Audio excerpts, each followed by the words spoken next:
AAA College of Engineering and Technology, Sivakasi. Counseling code 4680. நாடாளுமன்ற தேர்தல் தேதி அறிவிப்புக்கு முன்பாகவே திமுக தேர்தல் பரப்புரையில் தீவிரம் காட்டி வருகிறது. எல்லோருக்கும் எல்லாம் என்ற தலைப்பில் தமிழகம் முழுவதும் நடைபெற்ற பொதுக்கூட்டங்களில் திமுக மூத்த நிர்வாகிகள், அமைச்சர்கள் உள்ளிட்டோர் கலந்து கொண்டிருக்கின்றனர். தஞ்சையில் நடைபெற்ற பொதுக்கூட்டத்தில் கலந்து கொண்டு பேசிய திமுக எம்பி கனிமொழி, எந்த ஒரு திட்டமாக இருந்தாலும் தமிழ்நாட்டுக்கு நிதி கொடுக்க மத்திய அரசுக்கு மனசு இல்லை என விமர்சித்தார்.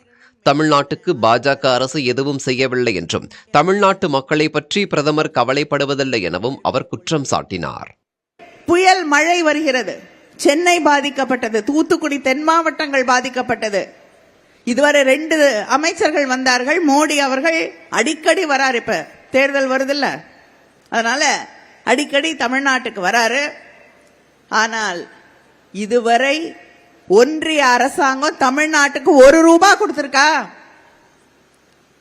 கிடையாது. வந்து பார்த்துட்டு கோயிலை சுத்தி சகதியா இருக்குன்னு சொல்லிட்டு பைனான்ஸ் மினிஸ்டர் கிளம்பி போயிட்டாங்க.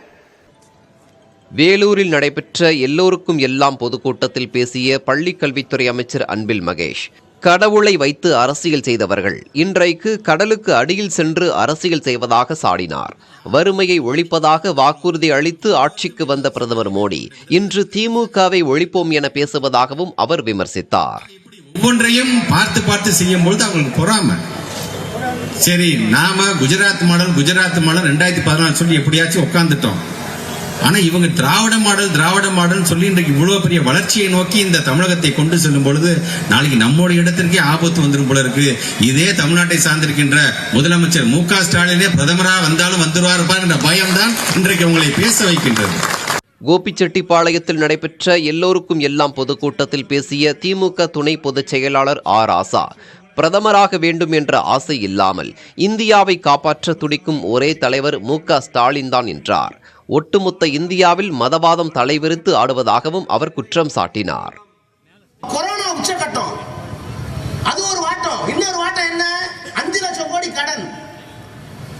முதலமைச்சராக உள்ளே போனால் கஜானா காலி, ஊதாரித்தனம் எல்லாம் எடப்பாடி பழனிசாமி முடித்து விட்டார். ஒரு பக்கத்தில் 5 லட்சம் கோடி கடன், இன்னொரு பக்கம் கொரோனா உச்சகட்டம். எப்படி மகிழ்ச்சி வரும்? இந்த சூழலில் முதலமைச்சராக பொறுப்பேற்றுக் கொண்டு ஓராண்டு காலத்தில் கொரோனாவை விரட்டி இந்த 5 லட்சம் கோடி கடனை அடைத்து கொடுத்த வாக்குறுதிகள் எல்லாம் நிறைவேற்றிய ஒரு முதலமைச்சர் இந்தியாவில் உண்டு என்றால் அது முத்துவேல் கருணாநிதி ஸ்டாலின் என்ற இந்த மகத்தான மனிதரை தவிர வேறு யார் இருக்கிறார்கள்? இதேபோல் ராணிப்பேட்டை, அரியலூர், விருதுநகர் என தமிழகத்தின் பல்வேறு இடங்களில் திமுக சார்பில் எல்லோருக்கும் எல்லாம் என்ற தலைப்பில் பொதுக்கூட்டம் நடைபெற்றது. இதில் அமைச்சர்கள், கட்சி நிர்வாகிகள் உள்ளிட்டோர் பங்கேற்றனர். AAA College of Engineering and Technology, Sivakasi. Counseling code 4680.